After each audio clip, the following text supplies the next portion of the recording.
Tanse, my name is Bev Fontaine.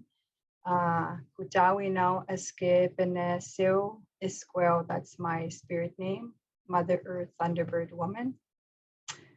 Tanse kita miskat now gagenau mistay nichi Kenny ten Egiwi kumigayan anuchuta miskuta man tanise kaise pinigiag Opaskwayak Uskanikani kaspin ka machapanigo ma agusiwen.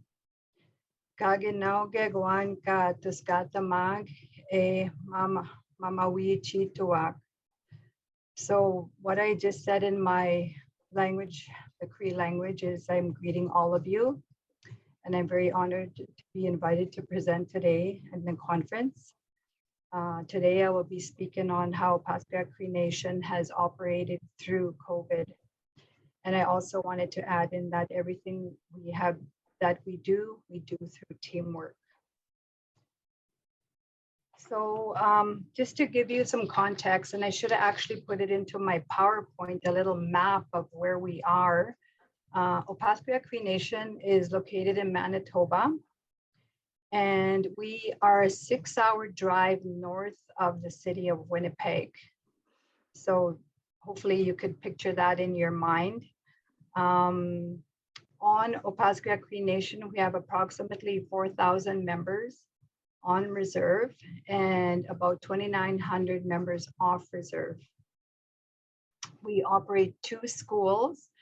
Joey Ross School is nursery to grade 6, and Oscar Laughlin Collegiate is grade 7 to grade 12. We also operate an adult learning program. At the elementary school, we offer two streams of education programming. We have the Cree immersion stream and the English stream. And so right now I'm just giving a brief intro on our community. And in the Cree immersion program, we have approximately 30% of our students enrolled in the Cree immersion. And in total, for the 2 schools, we have 1,100 students. So that just gives you a little bit of context as to, the numbers we operate with and the staff that we have. So in making this presentation and in providing that document that we had to provide beforehand on what we were going to speak on, I thought the best way to do it would be through our timeline and how COVID hit us here in the community of Opaskwayak. So the first timeline and the first slide should say March to June 2020. So meeting student needs is the first heading. So what, between March and June, this was probably where we were most impacted in terms of being prepared and having to do things really quick, but also trying to follow our protocols and the processes in place. So we did start out. And we continued to have at the beginning, we had the homework packages that went out regularly to the students. And, but we also saw the need that we had to do the online learning. So we immediately went out and did the purchase of 500 Chromebooks for the online learning. And so as this was happening, we were also doing online learning for teachers, because not all our teachers were familiar with Google Classroom, and that's the platform that we went with was Google Classroom.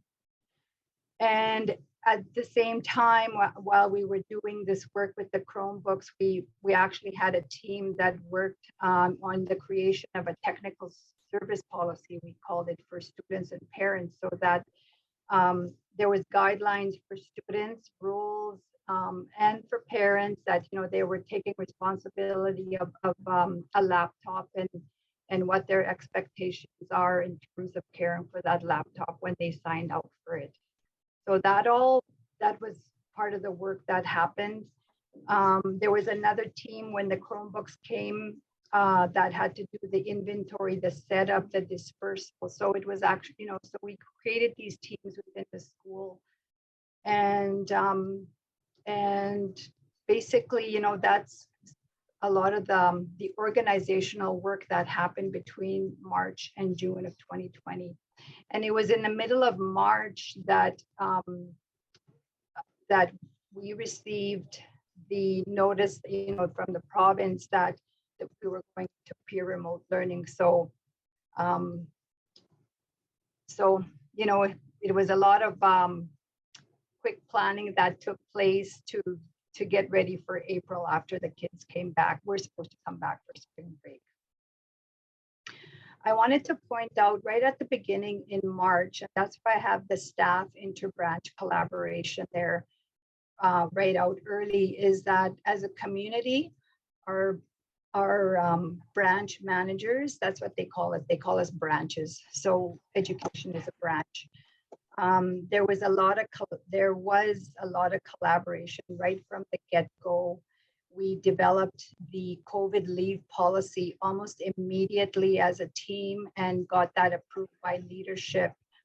We did the online learning within our own branch, and as a community, because we were going to online learning, we were quizzed. What kind of capacity our parents had out there to be able to access internet, and we soon learned right away that we had to do something about that. So as a community, our leaders committed to ensuring that there was Wi-Fi towers that were immediately purchased and installed. So that took a few months for all that to happen, but that was, again, like that collaboration that constantly happened because we had meetings on an ongoing basis at regular scheduled meetings. So there was a lot of collaboration that happened right from March to even now. This morning we still had our pandemic meeting. So that's the first slide. I don't have very many slides, but the next slide is lessons learned.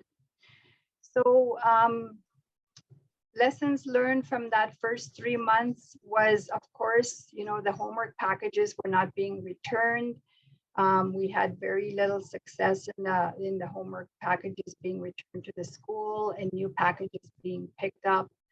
And the need for in-class learning, I think that's probably national wise in terms of learning lessons for everyone, is that, our kids need to be in the classroom.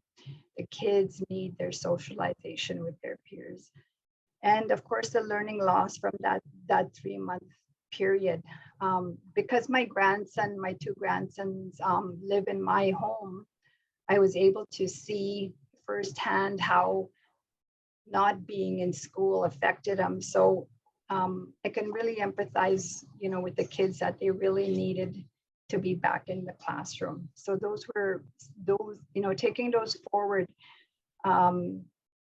we worked really hard on those aspects come the following school year. So we can go to the next slide.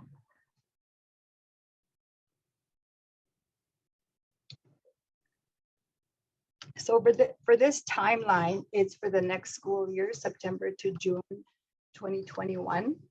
And what happened is over the summer, we created our Restoring Safe Services plan. So we had 3 plans. One was near normal, the other was blended learning, and the third was peer remote learning. So for every plan, there was, we were prepared on what we needed to do as a school community. But it was always our intent, we need the kids back into the classroom. So we had a plan A and a plan B on how we would work that out. Plan A was we were hoping we could bring the kids in every day, and we actually tried it for the first 2 months, where we brought them in by cohorts. So there was a cohort in the morning and a cohort in the afternoon. but it just got too complicated with the bus transportation and moving the kids in and out. When you're trying to do physical distancing, it didn't work out. So we went to Plan B, which was bringing the kids in cohorts, but every other day, full day. And going through the different plans based on what our ICT team would recommend, we ended up losing 40% of in-class learning for the year. And the other thing that happened, I just wrote it down here, is that once we were finished our Restoring Safe Services plans, we were invited to present at the regional table in July 2020. So for those nations that were just in the midst of creating their plans, we were able to help them out there. And the other thing that we did in this slide is that we created new positions.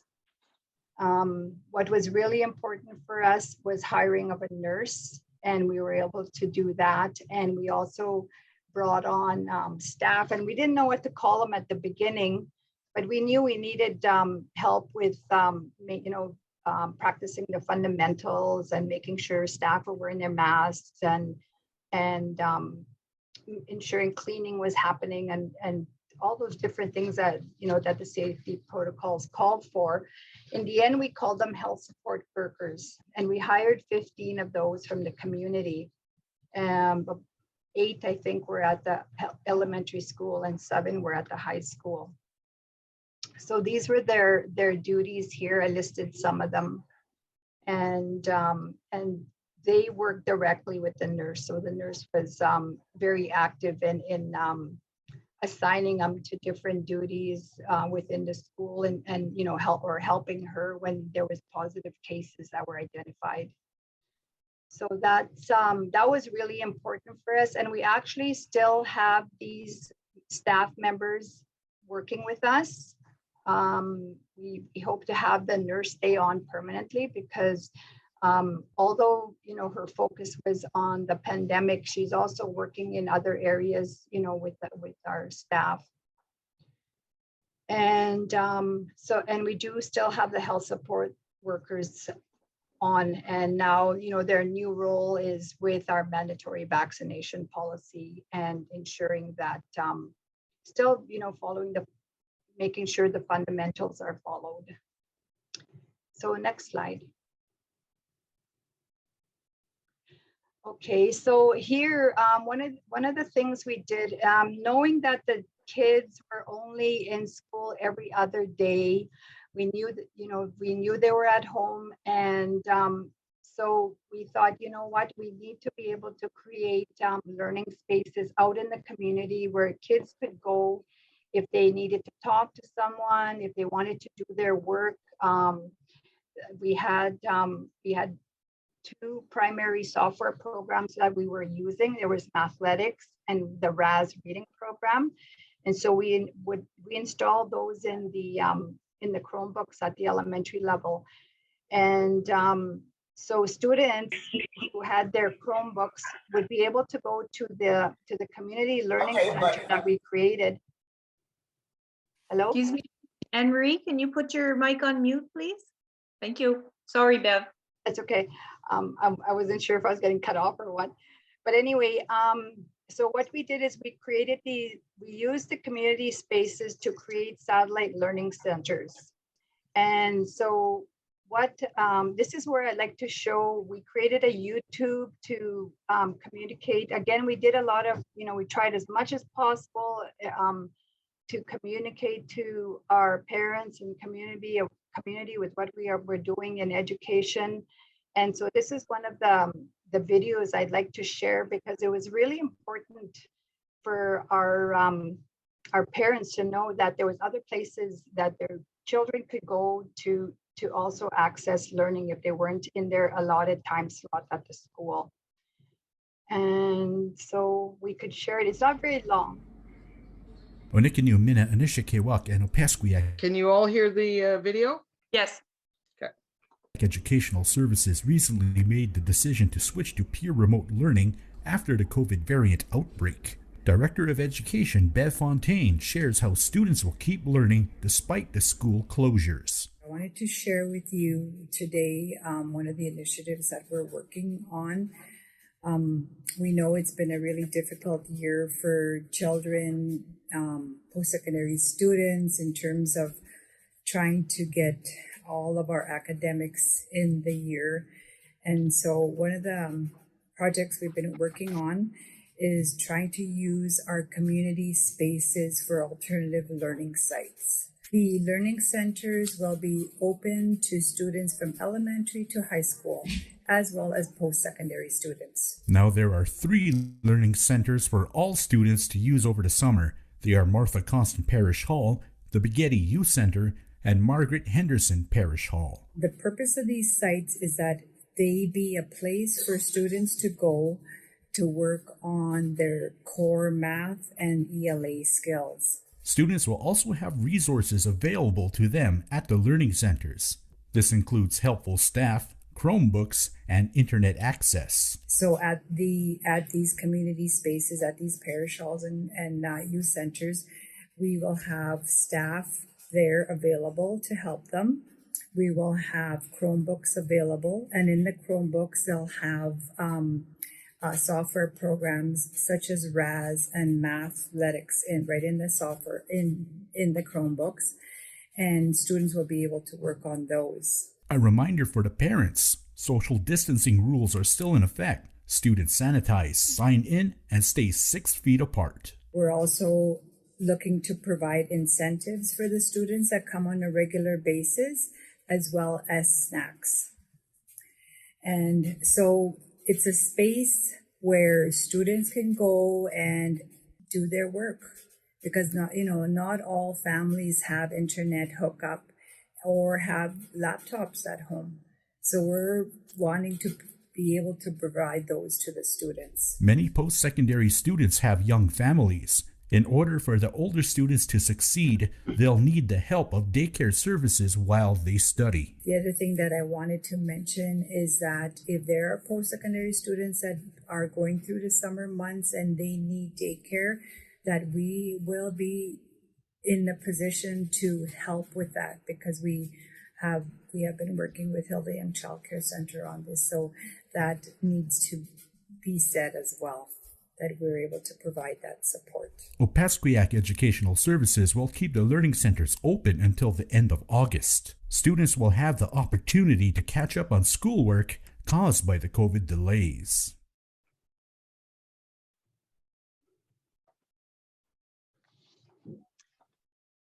Okay, I can keep going now. Yeah, I'm just bringing up your slides. Oh, okay. There you go. So as the video said, it was also a good place for our post-secondary students to go, because we were able to provide that child care assistance to them when they would go there in the evenings. So I just thought I'd share that with you. And the next point is the continuous communication to parents. So we tried as much as possible to create the videos, that one that you saw just now, and then there's another one in here, but it's a rather a more lengthy video. That one showcased all the safety protocols that we had put into the schools, because we had parents that were very nervous to send their kids to school. And we wanted to show that, you know what, we've done everything that is possible to help keep your child safe. So we made a video like that, and we shared that with the community. So that's what that other YouTube video there is. Our leadership went on the radio daily, which was really important to our community. We actually got positive feedback from the town that's right by us as well, because we were always providing updates and what was going on in our community. If there was food that was being provided to the community, then those kind of notices were were set on these daily updates. And then we had to do issue like workplace directives to our staff, because this actually happened after one of our staff members became positive, and they shared it on social media. And I was like, oh my God, this is not a good way to inform our parents that, you know, they were positive, because they have 20 kids in their classroom, right? And what a way, you know, it's not a good way to communicate that. So we had to educate our own staff on, okay, you know, that's not how we could do it a different way. You know, we had to really educate our own staff on how to communicate with the community and their parents. And then of course there was that continuous communication with the senior managers as well, that happened through the ICT weekly meetings that we had. So next slide. Lessons learned. Okay, so I'm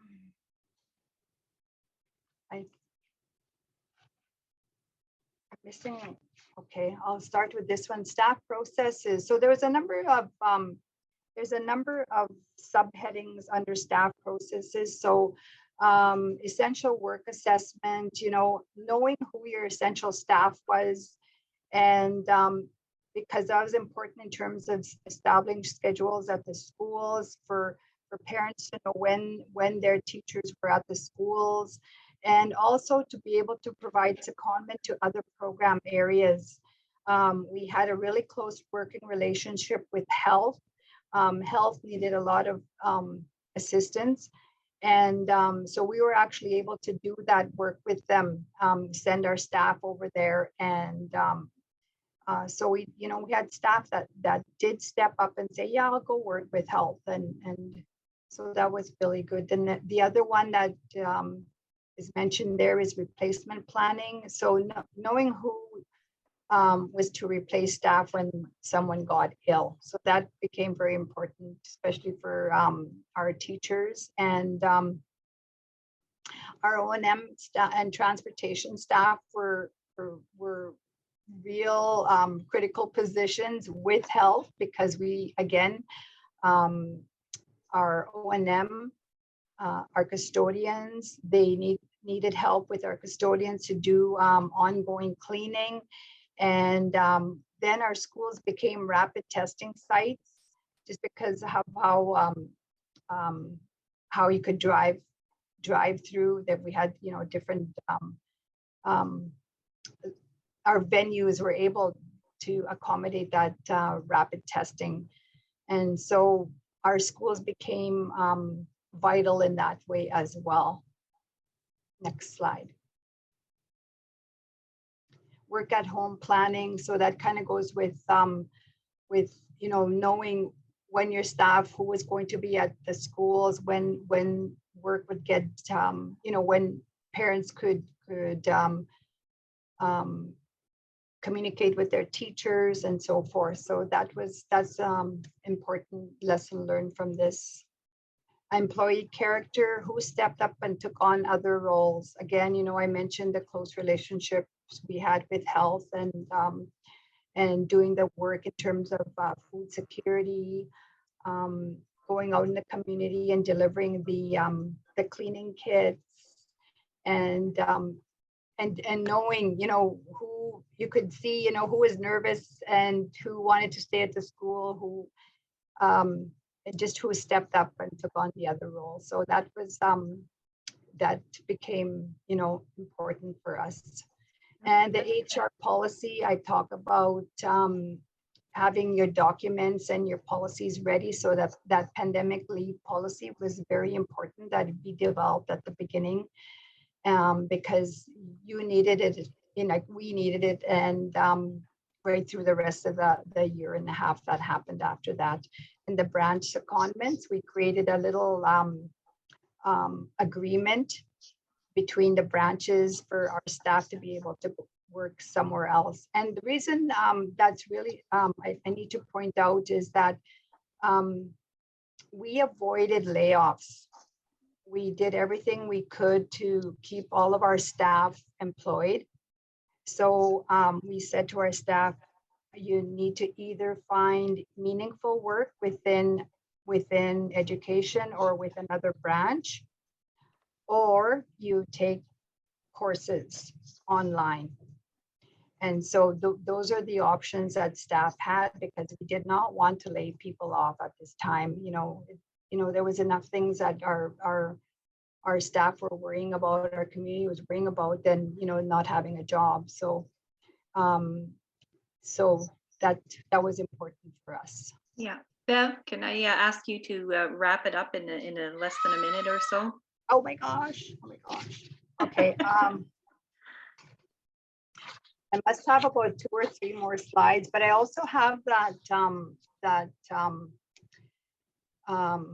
video. That's an 8-minute video that I wanted to show. Is that taking that into account? No. Would you be able to put the link in the chat? Yes. Do I? Sure. I really wanted to show the video. Technology cracks. Our Wi-Fi coverage still became an issue. We still couldn't serve the whole community like we wanted to. The emotions that our staff dealt with over the year and a half. There was, in dealing with loss in the community. What we did is we also provided, it's called dialectical behavior training to our staff in how to be able to meet the needs of our students. So that became very important to us, and providing mindfulness training to our students when they returned in the fall.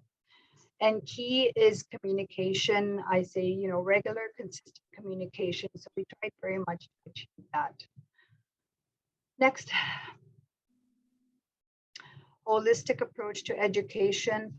So that's the approach we take through our strategic plan. And I think at the end, I show the medicine wheel, and you can see on that medicine wheel, I slotted in all the things that we did with our students and our parents. And when you look at that medicine wheel, you can see that it was spirituality that was impacted. We weren't able to bring our elders into the classroom, normally, we would have had 15 elders on a daily basis in our schools. We were not able to do that. So that, in doing this chart, I could see that was the area that was really impacted with us. And then what I did is I just slotted in all the things that we did over the year and a half, and in trying to meet the needs of our students and our staff. And it's pretty obvious that we weren't able to really meet the spiritual needs of our students and staff. Okay. Well, thank you so much, Bev. I'm sure that all schools across this country can relate to the struggles that were had with COVID, but your best practices are really unique, and where you sought out additional space for your students, and really honing in on how it impacted the spirituality in your community is unique. I apologize, we don't have time to watch your video, but I know that within our websites, we do have town hall videos, and we have best practices videos. I'm certain that we could probably have it showcased there in some sort of context in the future. We can have a link to it. Right now, Bev, that's the link that was on the slide. Yes. I'm going to put it in the chat room for everyone. So thank you, Bev. And again, I apologize for not having enough time, but we have a lot of speakers. So any questions or comments for Bev before we move on to the next speaker?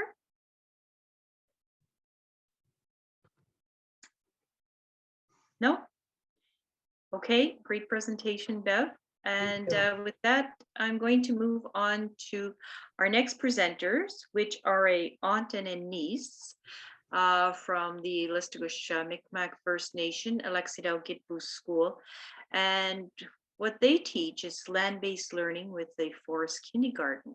So I'll introduce to you Brenda Germain and her aunt Joyce Germain. Hello, everybody. I'm just going to get my share screen up here. And here we go.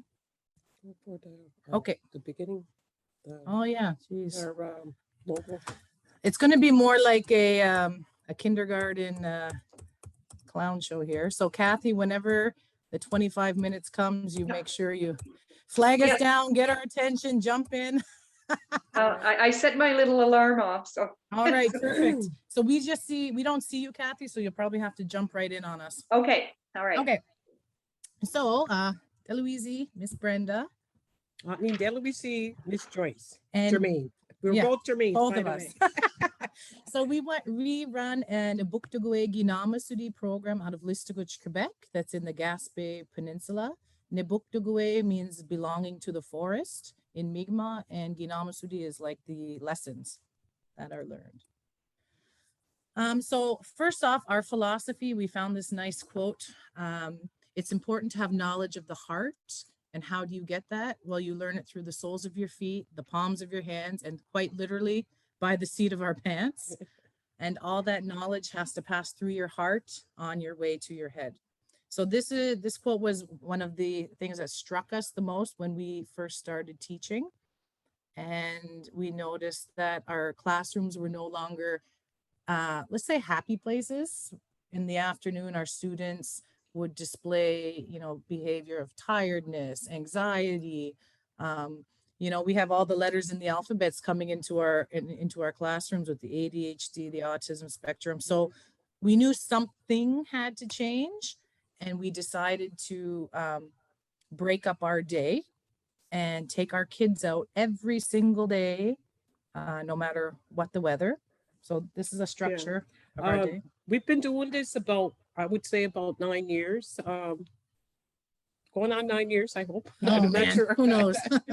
But we've had a lot of roadblocks here and there in trying to get to start our program.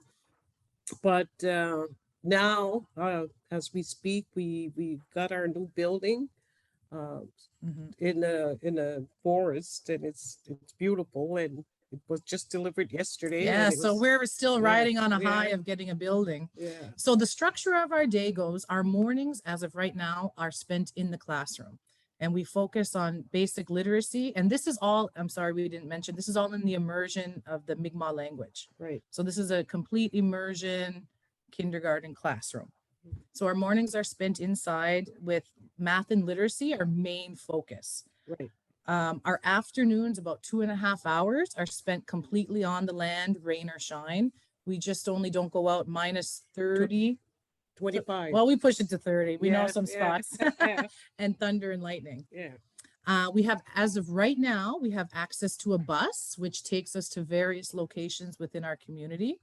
But we just got delivered a brand new, what we call base camp, which is basically 2 double wides, or a double wide trailer that's in the woods that has a kitchen. We're going to have our fireplace beside it. There's a stream running by it. So what we're going to do is we're going to build that as our classroom for, instead of coming to the main building of school, these children will go right to our outdoor classroom. And that's going to help with the fluidity of the indoor-outdoor component.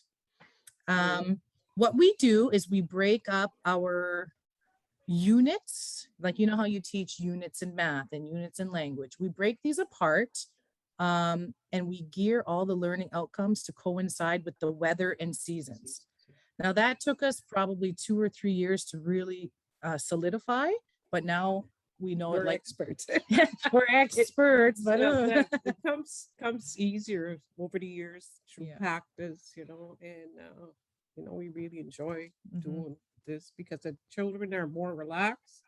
They're the kids that have any specialities. yeah, they seem to function better outdoors and learn much more better outdoors. Yeah.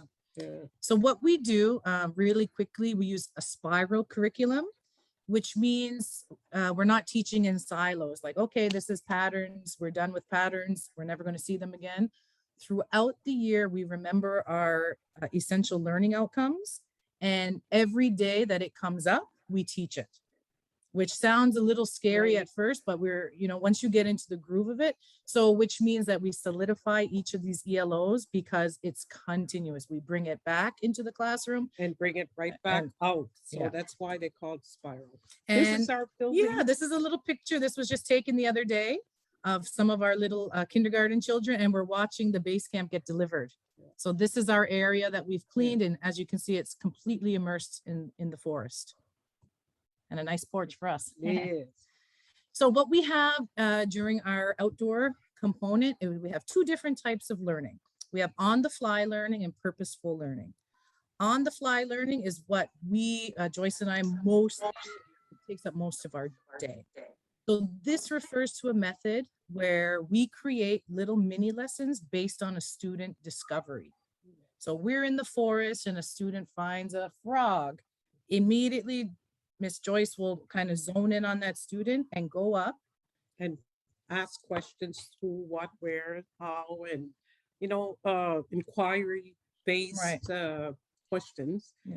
And so the child will respond in the language, and I feel that most students learn much more better outdoors in the language than they do Mhm. indoors. Because it's their discovery. So It's right theirs. away, they have the ownership to their education, right? Mhm. Because we're allowing them to discover.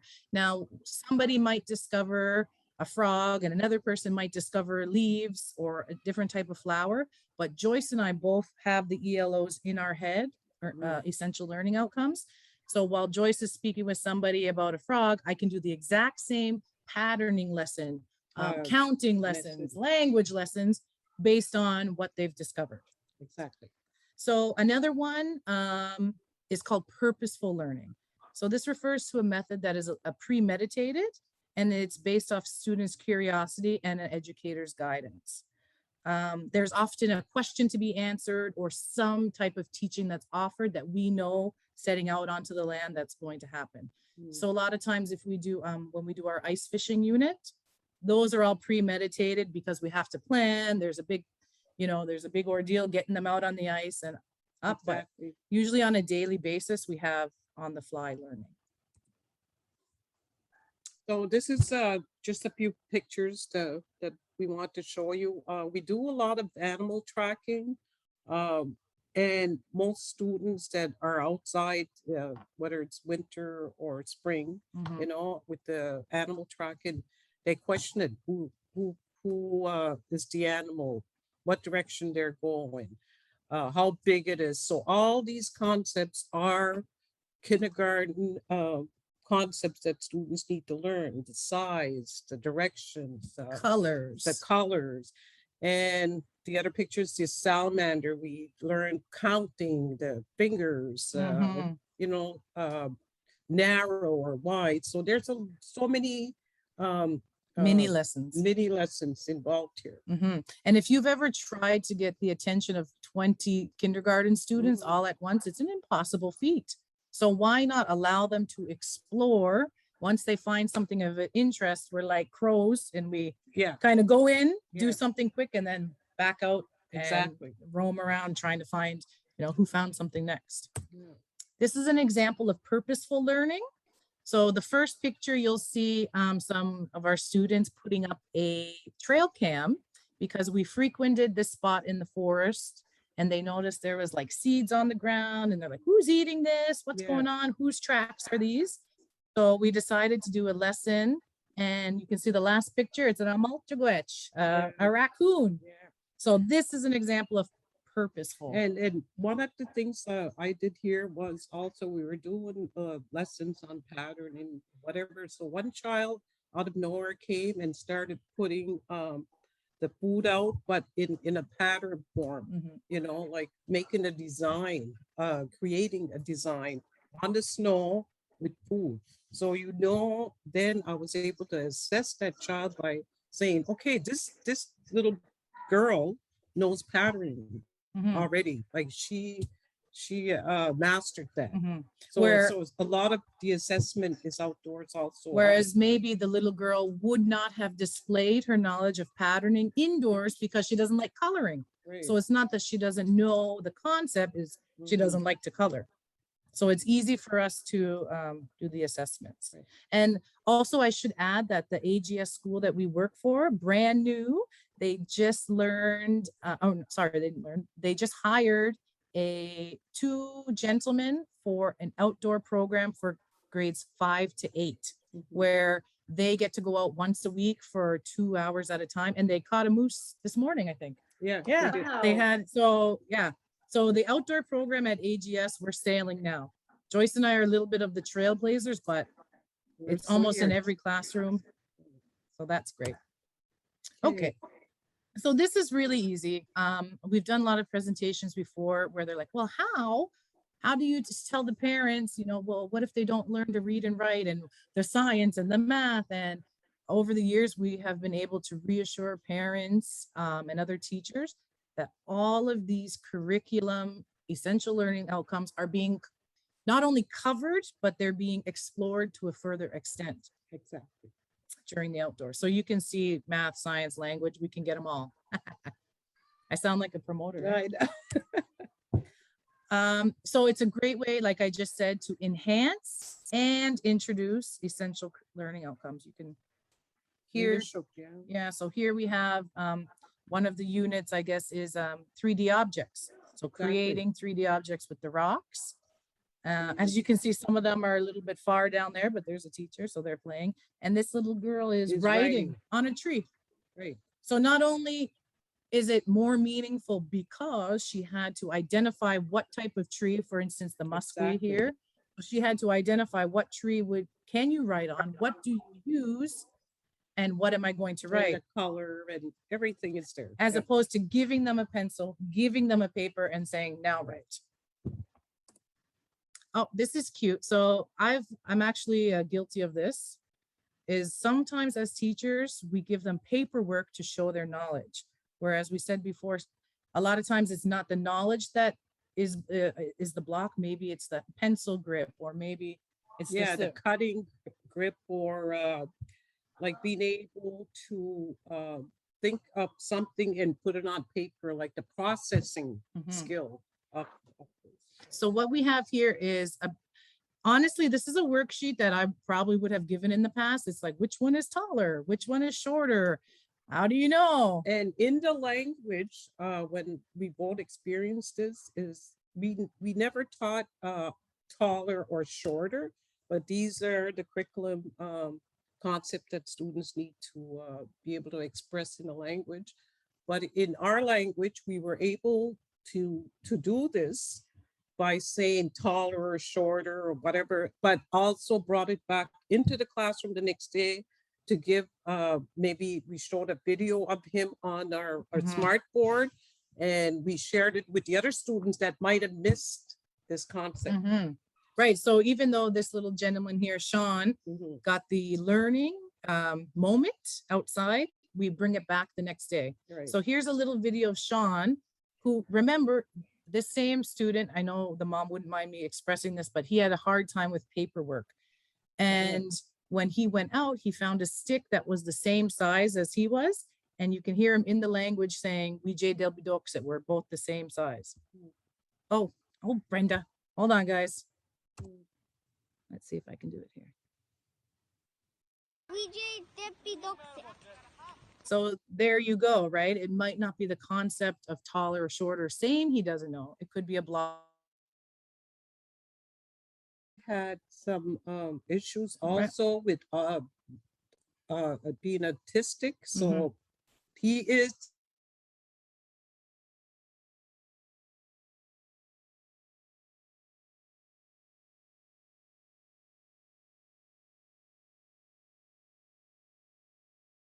we are the thing that everybody wants. What is it? Even as adults, we want freedom, right? Like freedom to do what we enjoy, freedom to explore. As children, if you ever try to keep them in a classroom all day, they are still going to run, explore, climb, take risks, be loud, all these things, but it's too much in such a small space. Right. So outside, they can do all these things and get it out of their system. And not to worry about anyone falling or hitting their head on a desk, whereas outdoors, the space is bigger. you're able to observe them a lot better, watch them, see, you know, Mhm. and for them to take risk is really important. It's anyway. important. Yeah. And the one thing, when we first started this 9 years ago, we came up to a little roadblock with some administration saying, you know, we have 3, 4, 5 students that, you know, could be runners. They could be, you know, and our autistic students really need this time in the classroom because they really have to get those, you know, concepts and relationships. And now they're saying, all right, this is actually better for them outside, and they're able to express themselves better, which is, you know, an issue sometimes with an autistic child, is that expression. Exactly. Because of freedom. Okay, so it says, what does freedom to learn mean? Like, what does that mean to have a freedom to learn? It's interest and discovery based. We're more interested in the process of learning instead of the outcome, which takes off, you know, it takes that anxiety off of our shoulders as well as the students' shoulders. So as long as we see movement forward, progress, you know, that's what we're really looking for instead of the end all be all. And I like this. It's finally accepting that it's unreasonable to believe that students must learn the same thing at the same time from the same people. And that's basically what we do when you think about it. We do that in class and we make students sit there all day long and, you know, you're the same, you're the same, you're the same, when really they're so different. And we're so different. Exactly. But I would say also it's very important that when we do our indoor learning, it's quality, not quantity. So we might have an hour for our math and language inside, formally, like how you would see a regular classroom. And we still do that, but it's a richer quality and not all day long. Exactly. So these are just some pictures of our kiddies taking some risks. And this is an average day for our students. Climbing. And you can see it's not super dangerous, but they're still, you know, feel proud when they complete some of these tasks. Oh, the outdoor program. Okay. There's a little girl here. She learned her language quite quickly just being outdoors. We had introduced medicines, and one of them was the sweetgrass. And so they get excited when they're outdoors, and they learn the language quite quickly outdoors.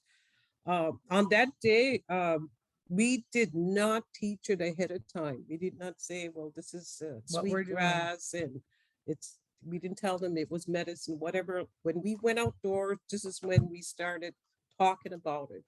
And the next day, when we got back in class and when we sort of reviewed what we did yesterday or the day before, they remembered.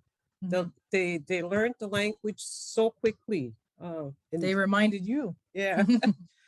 And yeah, because they're more relaxed. They're not tense. They're not sitting in a chair. We're not telling them, oh, stay still, look at me, or anything like that. This was really a very comfortable learning outdoors. And I should just add, I mean, we don't have time to get into too much depth from it, but I myself, I'm not a born speaker. So my aunt is a fluent speaker, and I started my journey about 5 years ago taking night classes. And we noted, and I signed up for night classes because I noticed that when I went out with Joyce with my English class all those years ago, that I was picking up the language at such a pace that I actually believed that, hey, you know what, maybe it is possible in my 30s to learn the language. So fast forward, I think that was 5, 6 years ago. Yeah. So now I'm teaching, I know enough to teach alongside a speaker in the immersion program. So the forest and the outdoor program has helped me learn my language in my 30s. So on a daily, we do tracking, fishing, harvesting, and gathering. And you can see the top corner here, we've snared a rabbit. We have some smelts for our ice fishing. All the kids come. There's some tracking. Of the rabbit. Yeah. And some more ice fishing. So we're strengthening the student's self-identity. I have to say, about 9 years ago when I was teaching in the English stream, when I first was, testing out kindergarten, a lot of the kids didn't know, what it Who they means, were. who they were, what is Mi'kmaq, what is a Mi'kmaq person, what is the language. So now we're bringing, and Joyce and I are learning, we are not experts at hunting, fishing, or, But we even learn. medicines, but we're learning and we're exposing them, and we're bringing in people that know these things, and they're starting, it's a part of their life. Like, what other class would you go to that a kid's like, oh, fishing again today? I'm like, oh, we're going And again. one example is that what really caught my mind was that a student came in and said, are you speaking in French? No, I'm speaking in our language, the Mi'kmaq language. So it's really important that students of all ages regain their identity and their language. Yeah. And so these are funny. You can see the kids' faces. The poor little girl in the back is like, oh man.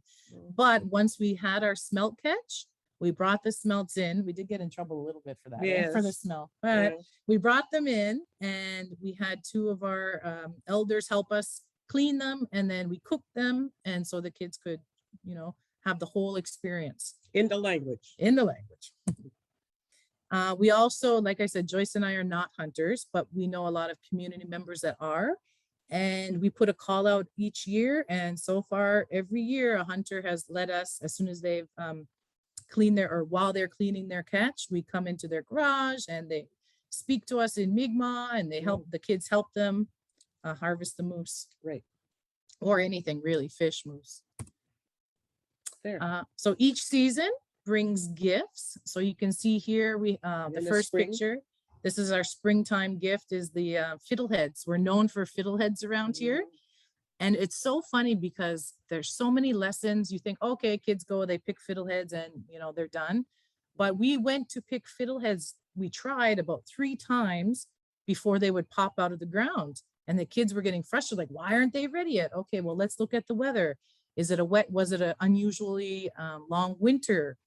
What are the, what are the effects of the global effects to the fiddleheads actually growing?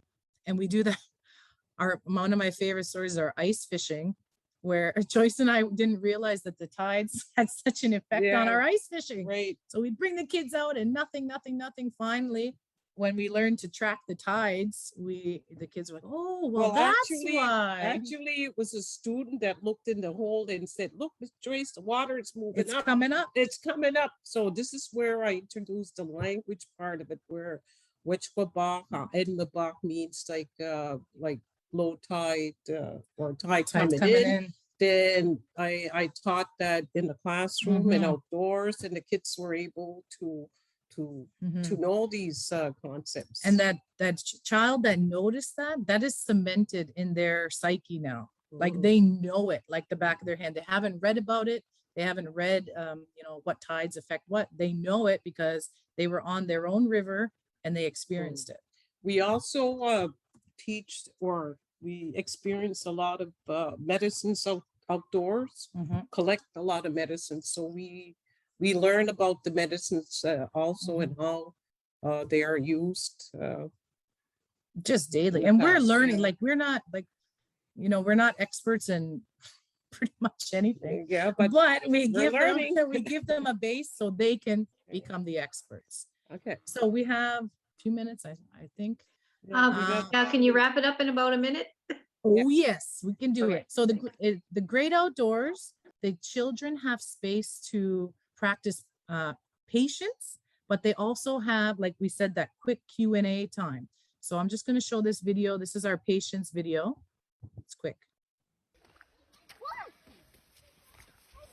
Trying to get the fish and the frogs. Nobody. Yeah. So that is example of one of the places we frequent, and they spread out and they have the patience. Nobody's crying. They don't have the frog or the fish. Hey, Goina Riker? Emma. Emma he. Hey. Aboka dejewe. Aboka dejewe. Emma he. Emma he. Wow. Nien? So that's just a quick example of the Q&A and language development that we can do very quickly. And this, he's my son, actually, this one. So I can tell you, he is not staying in a class to learn a woodpecker made this hole, right? He's interested, so that's where we go in with the language.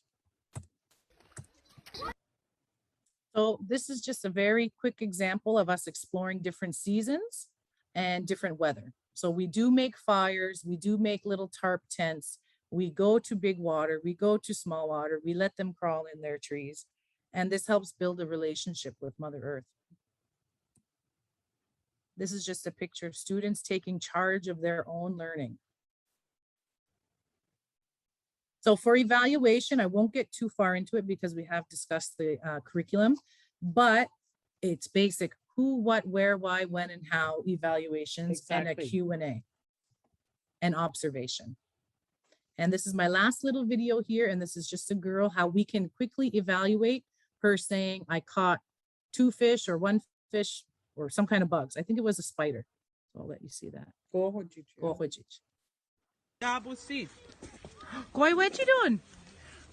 Double CJ, go hojij. And wow, that busy Jim? that busy. And now double done it. Oh, now did you double done it? Wow. Wow. So yeah, we haven't seen students indoors excited about counting things like quite like that. And this is our last little slide here. Oh, where is it? Sorry, guys. It's just a cute picture of a smudging, and it says, your heart is our first teacher. And she has her hands just like this. And we're done. Thanks, everyone.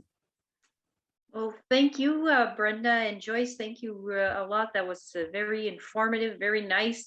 I was happy to see you that kindergarten. So I'm just wondering, does anyone have any questions or comments for Joyce and Brenda?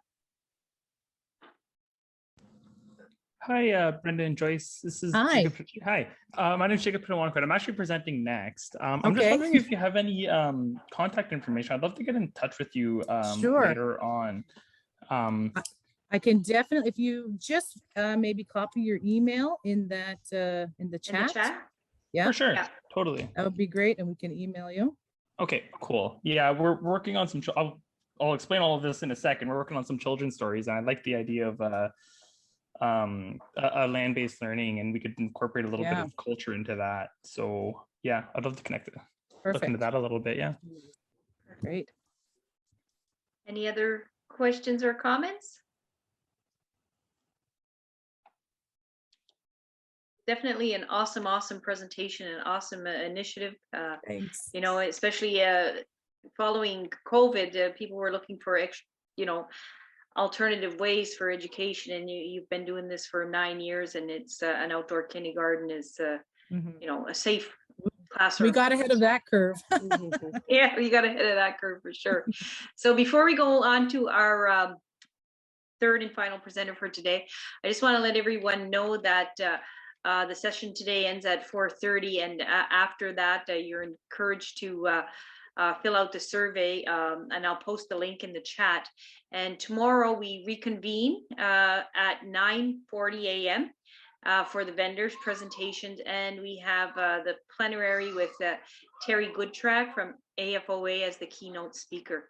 So yeah, so I just didn't want to miss that or cut into Jacob and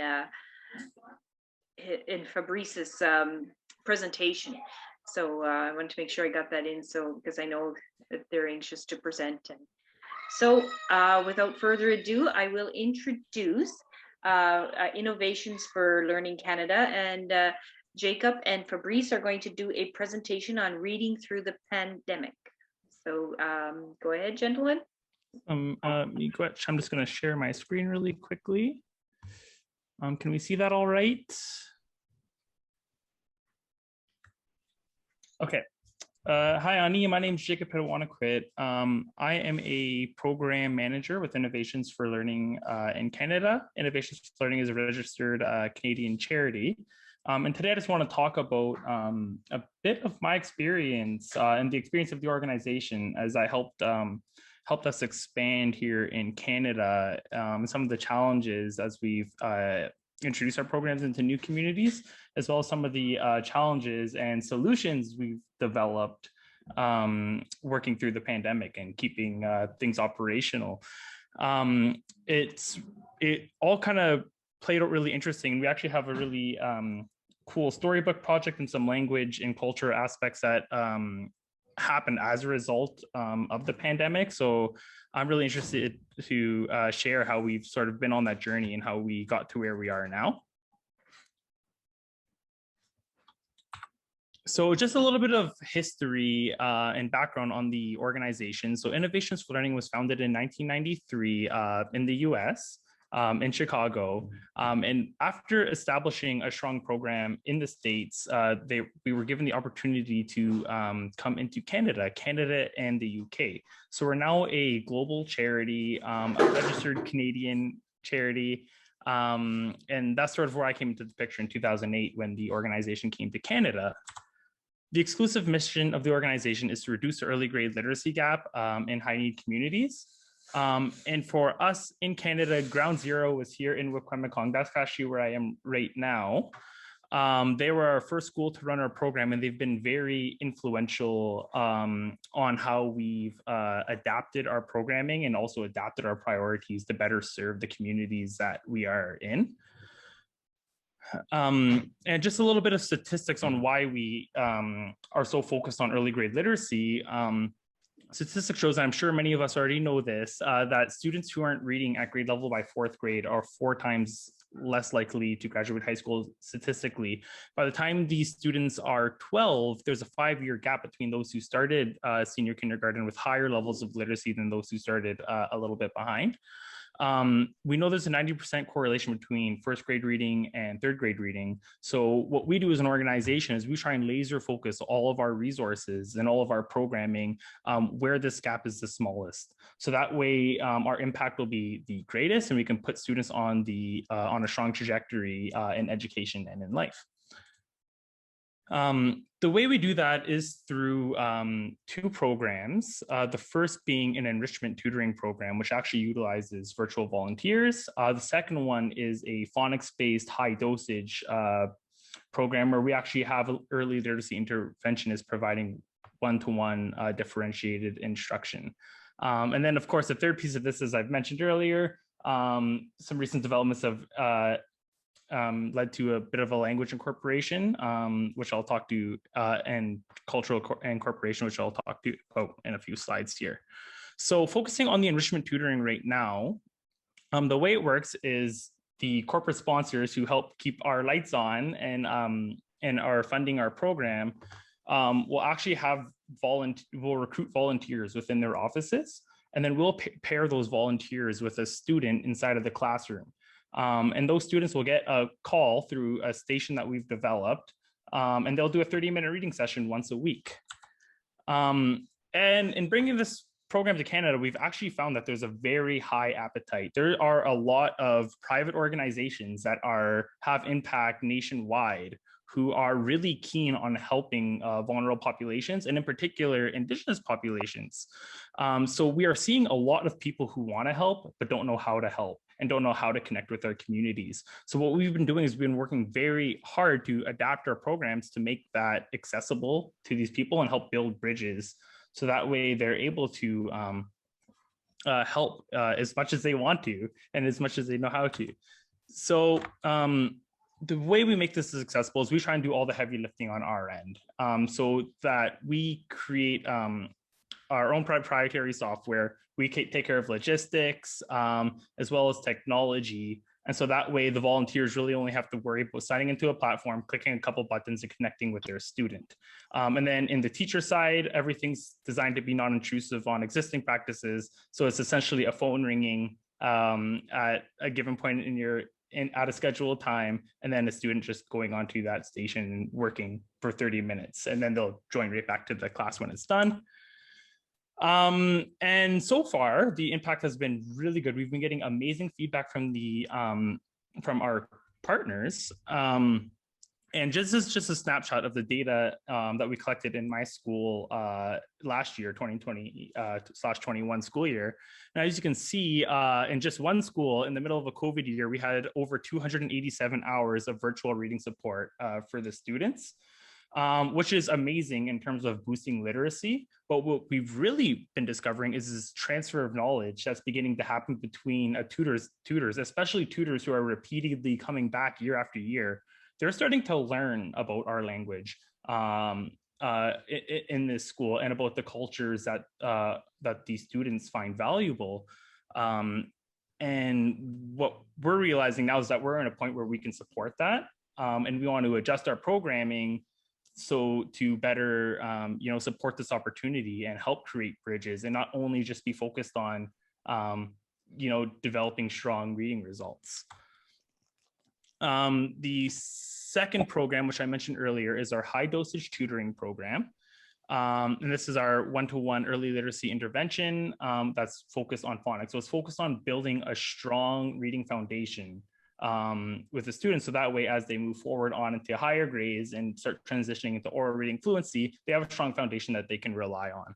The way we do this is we hire what we call an early literacy interventionist, which in most cases is a community member who will scaffold and train on early phonics and train them how to use our platform. So that way they can go into the classroom and provide this support. This is just to give you an idea. This is a snapshot of some of the data we've collected from running this high dosage program, just to give you an idea of how it works. So the early literacy interventionist is working through 5 what we call reading foundation stages. You can almost think of them as levels. So in stage 1, they're working on the alphabet. Stage 2, they work on common consonant sounds. So the sounds of the most common consonant sounds, the sounds that they make. So like the letter A might be A. In stage 3, we introduce short vowels in the context of words that end with T. So it's 3-letter words that all end with the letter T. And what we're trying to do is have them learn between the different short vowels. Stage 4, we take away that letter T, add more common consonant endings. So it's a much wider spectrum of words that the student will be exposed to. And then in stage 5, which is the final stage before the student, masters the reading foundation, would be long vowels. So a word like kit might become kite. And I just want to look at the data just to show how this would be helpful to like an administrator, or just keep using this granular approach to help assess where holes are in terms of students' literacy development. So this is one of our classrooms. And when we introduced the program and we did an initial assessment, we found 11% of students were at our benchmark in our platform for SK reading proficiency. And after receiving support from an ELI, we were able to bump that up to 78%. So we're able to provide a very quick visual of where these kids are at, where the holes are, and then we can act on them very quickly. The next piece, let me just zoom back out here. And then just talking in terms of data, what we do is we put everything into the cloud. So we have this early literacy interventionist going in there and working with each student for 5 minutes on a daily basis.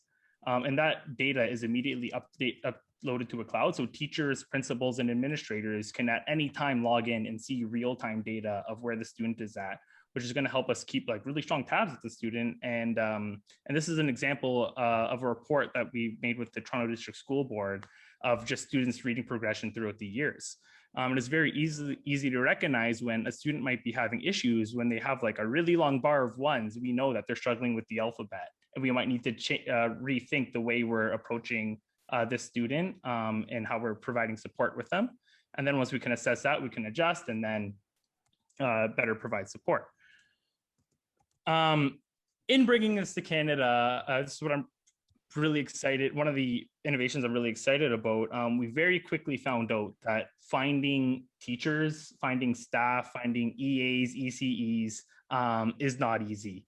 A lot of the schools have a hard time finding their own staff. So when we want to bring extra people in, it just becomes very difficult.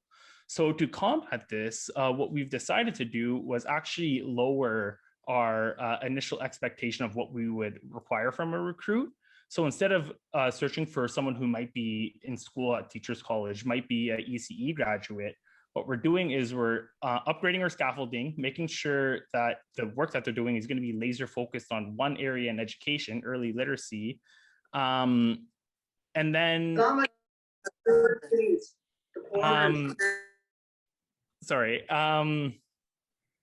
and then with that scaffolding, we don't need to have someone who has an education background. It could be anyone that is reliable, loves working with kids, and is able to go to the school. And then we can scaffold the rest and provide training where the gaps are. And then one of the angles of this is that we now will be introducing an individual into the education sector that may have never had that opportunity before, or may have never even thought that the education sector was for them. That's actually what happened to me when I started in Opaskwayak. I was studying computer science before this opportunity came on, and I'm still here. So it was pretty effective, and we want to replicate that as we introduce to more nations and help build capacity within the communities that we're serving. So that's just a nutshell of what's been happening when we first came to Canada. Of course, the pandemic hit, and that totally changed the game for everyone. We very quickly realized that your traditional delivery methods, such as Zoom, Google Classroom, and Google Meets, wasn't going to work for the families that we were working with. We didn't have the capacity to buy 500 Chromebooks or build, an internet room. We just didn't have the resources or the support to do that. So what we had to do is rethink the way that we approach teaching during the pandemic. And so what we used is what we call virtual network computing. And the magic behind this is that it can work on any device, including a smartphone. And it requires very low bandwidth and very low investment from the families. And so that's exactly what we did. So this is just a snapshot of kind of what it looks like. So on the left picture here, you can see me in the classroom. I'm doing our traditional in-person model. And then on the right here is me working with a student who's at home, eating some peanuts in a sandwich and doing a early literacy session. And where we found this was really successful, it was push button simple for the families. This is once they connect to it's called VNC, Virtual Network Computing. Once they connect to the Virtual Network Computing app, this is the option. They would just have to click on their teacher's name and boom, we're connected. And this is actually a screenshot from a family's iPad who was running the program. And then the last piece of this, which is really helpful that we didn't get from Google Conferencing or Zoom, was because this type of connection was having their phone directed directly to my computer or the teacher's computer in this instance, they were able to retain control. So the student can touch the screen and then that would show up on my screen. So they could do interactive synchronous activities with the early literacy interventionist, all while not eating up a ton of bandwidth. Which is really helpful. I'm aware that this is like a totally new concept to a lot of people. So I just actually prepared a video. This is the video that we worked with on the Common Kong Board of Education to make this accessible to parents. So I'm just gonna share that really quickly so you can see how it works in action.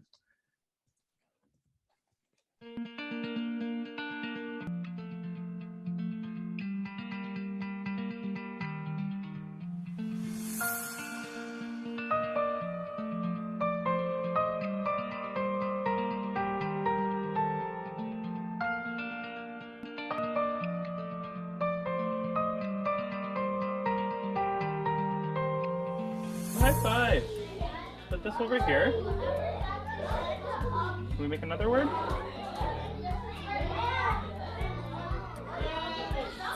Sorry, what is this? Good job, you got it. So let's review what we made, okay?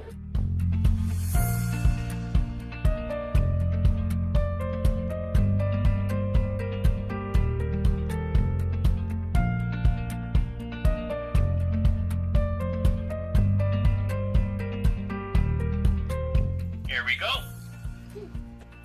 So, can you point to me which red tile makes the sound odd? You just point it with your finger.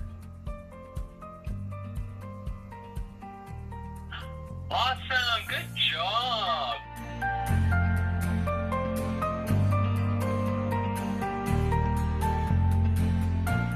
when we're looking at the word rod, and she just resorts back to nod. Say, okay, wait, let's just look at the word. Let's look at the first letter. Let's look at the rhyme at the end.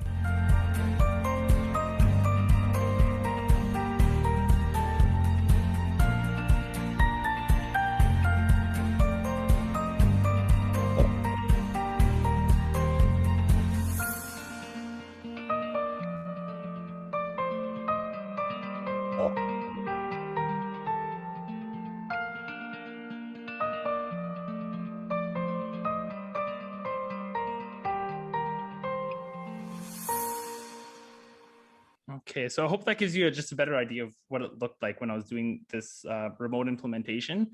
And I have to say, from my experience, it was pretty well a game changer. I'm not sure if we could have done programming without it. I was able to call parents up when at their home. If the student was at grandma's house, it was no problem. I've even done sessions when students were at the beach or at the grocery store or in the car, right? And because all we need is a phone and a very small internet connection, it created a lot of flexibility both for myself and for the families, which then enabled us to reach students that we normally wouldn't have been able to. So while this was going on, in parallel, I was managing a team of virtual volunteers who were piloting the transition from in-school programming to working at home. And they followed a very similar approach that I did. We wrote some custom software to make it a little bit easier for them. But they would essentially be calling up families on their smartphone. The family would hand the student over to the student, and then they would do a 30-minute reading session. And it worked really well. It worked so well that we actually ran it right through the summer because there was such a strong connection between the families and the tutors. And one thing that we didn't really quite foresee happening was this transfer of knowledge that began to happen between the families and the tutors that were calling in.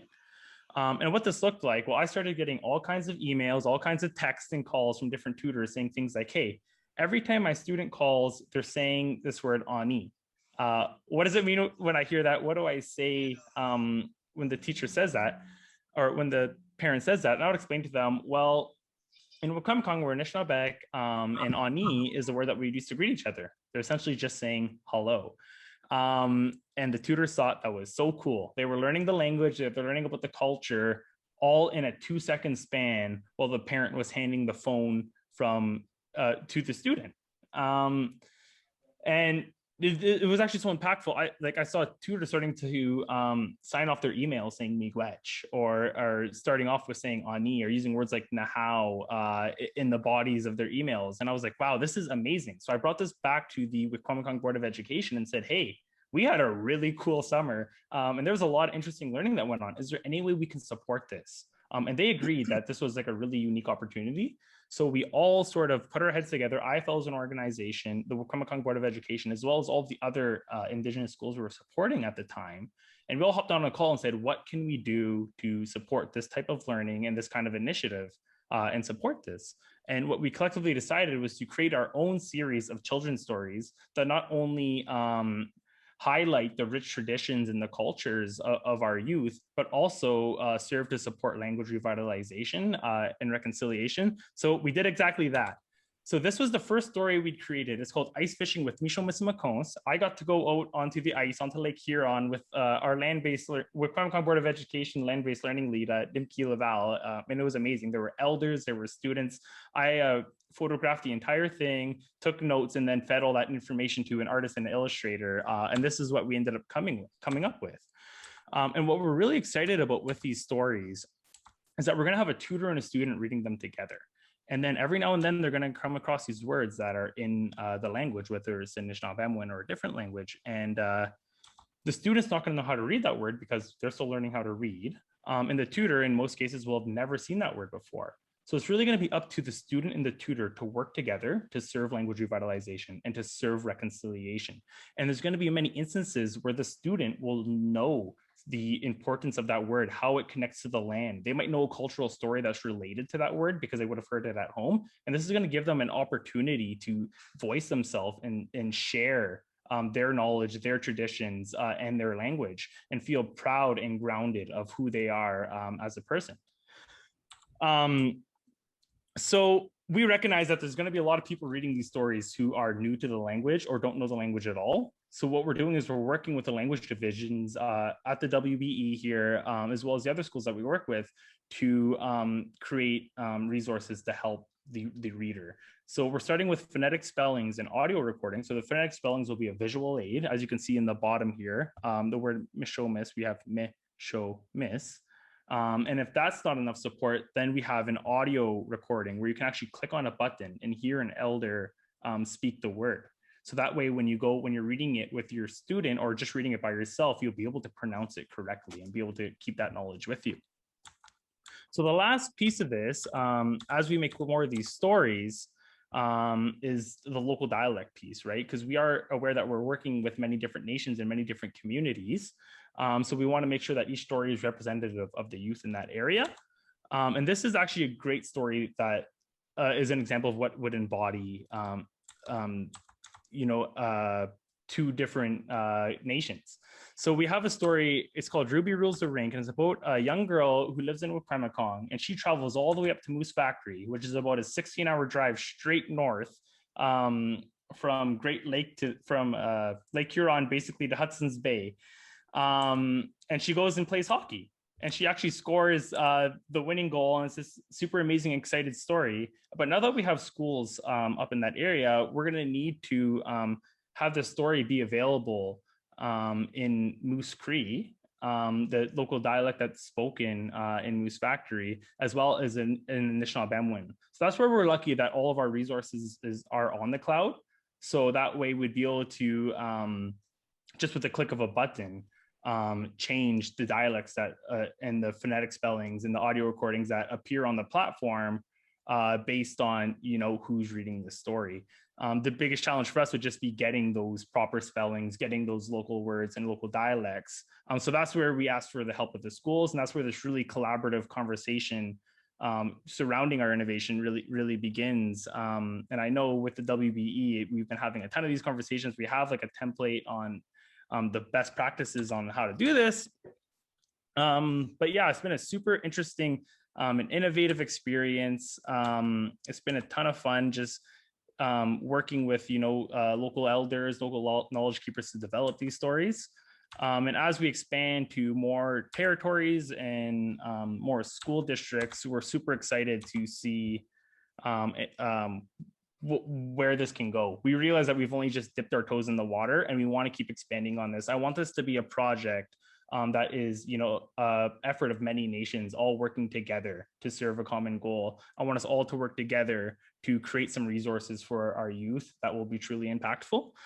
So I'll leave it at that. I think I went a little bit quick with my presentation, but I do encourage you, if you know any illustrators or artists in your area that might be a good fit to do a story like this, or if you know any knowledge keepers that can provide background, or any schools that might be interested in this type of programming, I invite you to reach out to me. My information is on my profile as well in the bottom left-hand corner there, my email and phone number. Yeah, don't be a stranger. Feel free to reach out to me. I'll leave it at that. Chimiigwech for having me. I'm super excited to be on this conference with so many knowledgeable people who have all worked through some very challenging times. So yeah, I'll leave it at that. Chimiigwech.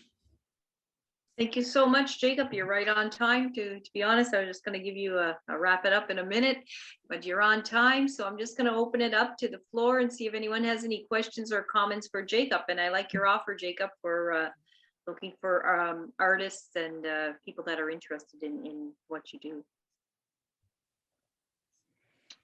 I was just going to ask, sorry, Jacob, would you be, I'm obviously going to be bringing this, I like this idea of the tutor mate, and especially how you can so easily change it into different languages and dialects.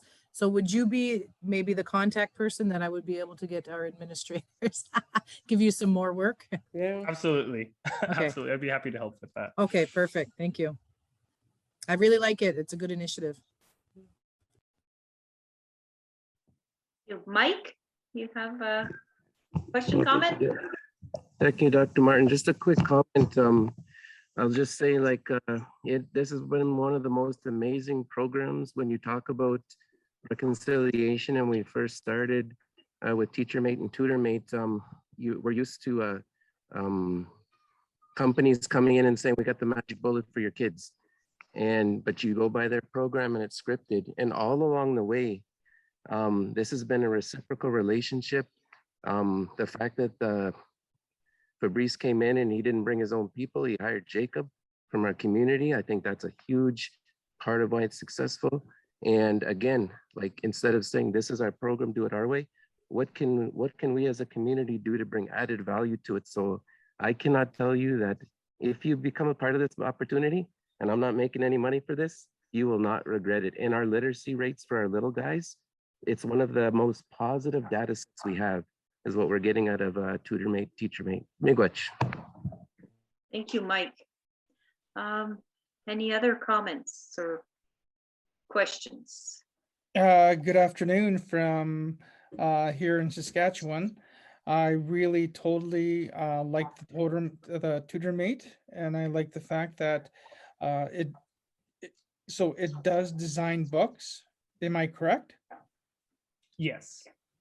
And then you can do voiceovers. So when you're doing voiceovers within TutorMate, is it like a record thing, just like Book Creator? Yeah, so we'll work with the schools or the language departments to have an elder record the words. Then we'll just upload those recordings to our platform. So that way, when you're reading the story, there'll be a little menu at the bottom where you can just click on the word, click on an icon, and then that audio would just play on its own.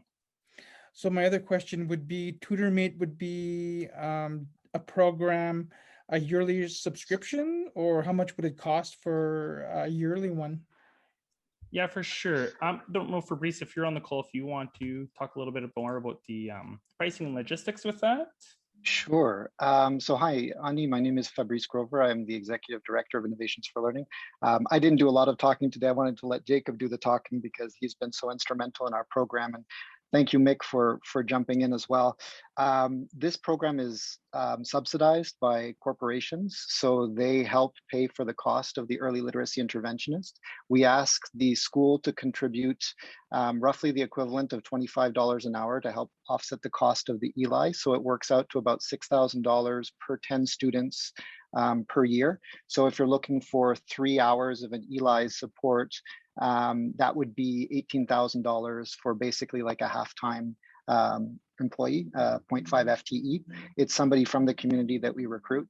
And then every school that runs this program gets the virtual volunteers for free. So what we want is to have somebody like Jacob in the school there every day, supporting the teachers, working with the kids one-on-one, providing the kind of differentiated one-on-one instruction that teachers sometimes struggle to provide because they're stretched thin and there's such varying levels of ability. And once we've got that person in place, then we can have that person facilitate the online tutoring program where we connect these virtual volunteers from companies that are signing up to provide volunteers and sponsor the program. So we're able to provide the ELIs at a reduced rate to the schools thanks to the contributions of the companies. So as a ballpark figure, to estimate the cost, you can use $6,000 per year per 10 students. So we say per classroom, but it really is per 10 kids. So if you had, 20 kids, you could do it with 2 hours of an ELI's time, and it would cost $12,000 for the whole year. And then you would get all the virtual volunteers for free. You would get all of the extra programming that we're doing. And we're super keen to expand to new areas where we can then engage with artists and illustrators that are going to represent the local language and culture, because our goal is to create an online story library that will represent the diversity of Canada, tell the true story of Canada from the perspective of the communities that we're supporting. We want that story to be told from that community.